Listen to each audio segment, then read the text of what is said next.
কি ব্যাপার? কখন থেকে আমি বসে রয়েছি, ভাই আসবে আসবে বলে আমার বসা রেখে এখনো পর্যন্ত আসতেছে না। আসলে পরের কাজগুলো কথা। হ্যাঁ, কি খবর সাইরা তোমার? এই তো ভাইয়া ভালো। তাই আপনার জন্য কতক্ষণ হলো অপেক্ষা করতেছি। শোনো, তোমার শাড়ি কিনছো ঠিক আছে, তোমার আমি বলছিলাম যে ভালো একটা পোশাক পরো, তুমি পোশাকটা পরছো ভালো হয়েছে।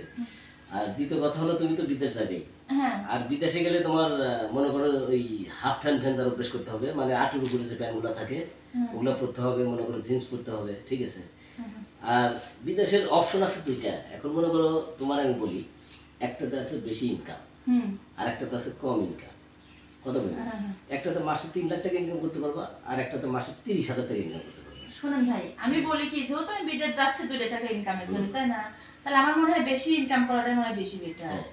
কিন্তু এখানে একটা কথা আছে। এনে আবার কি কথা? মানে আমি তোমাকে যে বিষয়ে ট্রেনিং দিতে আসছি, এখন মনে করো তুমি যদি ওই মানে বেশি টাকা ইনকাম করতে চাও, আমি তোমার কাছে সবকিছু খুলেই বলি, শোনো, টাকা ছাড়া মানুষের দাম নাই। কথা বুঝতে পারছো?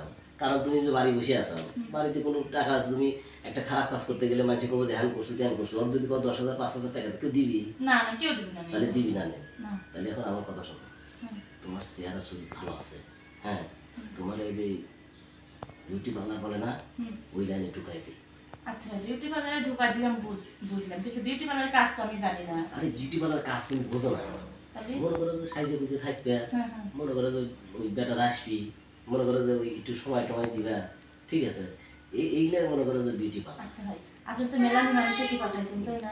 আপনি তো জানেন যে হলো কোন কাজে কি রকম প্রশিক্ষণ, আমি তো জানি না। যদি আপনারা একটু শিখায় পড়া দিতেন তাহলে মনে সুবিধা হতো। আরে ভাই, শিখে তো তুমি ট্রেনিং দেওয়ার জন্য আসছি, সেই করছি যে তুমি যদি ওইটাতে যাও তাহলে ওইটা করবা, আর এটাতে গেলে এইটা করবা, তাহলে কোনটা করবা সেটা হচ্ছে কথা।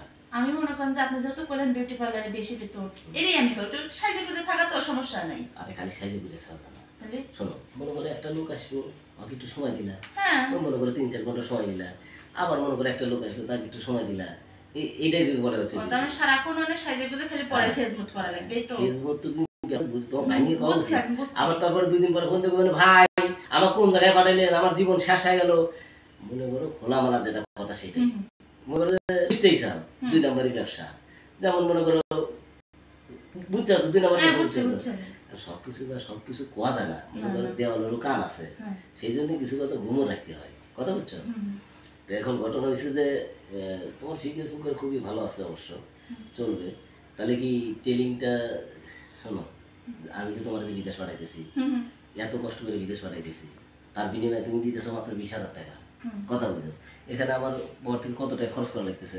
হ্যাঁ, আপনার নিজের একটা খরচ যাচ্ছে। ওই তো, তাহলে করতে হবে, তাহলে আমার তো কিছু মনে করো কিছু দিলে কিছু পাওয়া যায়, কিছু পেতে গেলে কিছু দিতে হয়। হ্যাঁ, সেই জন্য আমি তোমার বলছি যে আমি মনে করো আসছি, তুমি যদি আমার একটু সুযোগ সুবিধা দিতে। আরে ভাই, আপনাকে সুযোগ সুবিধা আমি কি দেবো? যদি আমাকে এই কাজের প্রশিক্ষণ আপনি না দেন তাহলে আমি বসবো না, কারণ বিদেশি লোকের কাজের ধরন জানি না, আপনি জানেন, তাহলে আমার মানে আপনি প্রশিক্ষণটা দিলেই ভালো হয়। আপনি প্রশিক্ষণ দিতে যাওয়া মানে আপনি সুযোগ পাওয়া। হ্যাঁ, সেটাই। তাহলে সেটা তো তুমি রাজি থাকো, তাইলে মনে করো আমার একটু লজ্জা শরম করে, তো মানে খোলাখুলি বলতে পারি না, এটা হচ্ছে প্রবলেম। লজ্জাটাই তো সব মানুষ। তবে একটা কথা হলো কি, শোনো, শরম করে কি লাভ? শরম করলে গরম ভাত পাওয়া যায় না, মানে তুমি গরম ভাত রাইছো, তুমি আমার সাথে খাইলাম না, শরম করে, তাহলে লাস্টে দেখা গেল যে আমার ক্ষতি হয়ে গেল, ঠিক আছে? তো এইটা হচ্ছে কথা। তাহলে যদি কিছু মনে না করো, তাহলে সামনে কাপড়টা খুলে ফেলতে পারো। আমার লজ্জা শরম বেশি, বুঝছো? আরে সমস্যা করলে তো শরম পালে তো আমি গরম ভাত পাবো না, বুঝেন না? হ্যাঁ, আর আপনি তাছাড়া তোমার দেশের ভাই, সমস্যা কি? হ্যাঁ, ঠিক আছে, গায়ে গরু সবসময় বাই হয়, কথা হলো কি এই পর্যন্তই কথা, তাছাড়া বেশি কিছু কথা না। তো কি কইবো, আবার বাড়ি থেকে আসে নাকি? আরে বাড়িও নাই। হ্যাঁ, বাড়ি কেই নাই, বাড়ি একেবারে ফাঁকা। একেবারে ফাঁকা? হ্যাঁ, তাহলে শুয়ে পড়ো। শুভ, আচ্ছা, একটু ভালো করে প্রশিক্ষণ দেন। হ্যাঁ ভাই, এই প্রশিক্ষণ তো দেবই, ঘটনা হচ্ছে কি, আজকে মনে প্রশিক্ষণ না দেওয়াই ভালো, শরীরের অবস্থা বেশি ভালো না, ঠিক আছে? তার মানে বুঝতে পারলাম আপনি আমাকে যাচাই করলেন যে আসলে একদিন বাইরে পাঠালে কাজ হবে কি না। এই তো বুঝতে পারছো, মানে আমাকে মানুষ খারাপ বলে, লুচ্চা মুকুল বলে, খারাপ মুকুল।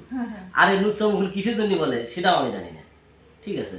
এই যে লুচ্চা মুকুল বলে তো মাঝে সাথে আপনি একটু লুচ্চা করেন, আমার সাথে যেভাবে কথাটা বললেন অন্য কোনো মানুষের সাথে মাইন্ড। শোনো, আমার এই ভিডিও করার জন্য মনে করো মামলা হয়ে গেছিল, পরে ওই 4-5টা উকিল ধরছিল, উকিল কয় ধরে জামিন দিয়ে দেন স্যার। তখন ওই সেরিনা আপা ম্যাডাম ছিল, সে বলতেছে আপনি কি মুকুলের ভিডিওগুলো দেখছেন? তখন আমার আর এক উকিল বলতে অবজেকশন স্যার, সব ভিডিওই দেখছি।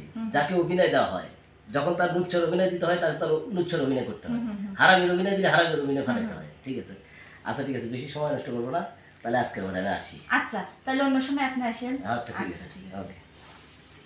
যাক, যদি ভালো ভালো যে কাজটা হয়ে যায় তাহলে তার কিচ্ছুই লাগে না। আমার কাজটা যেভাবে হোক, আমার কাজ হাসিল করতেই হবে।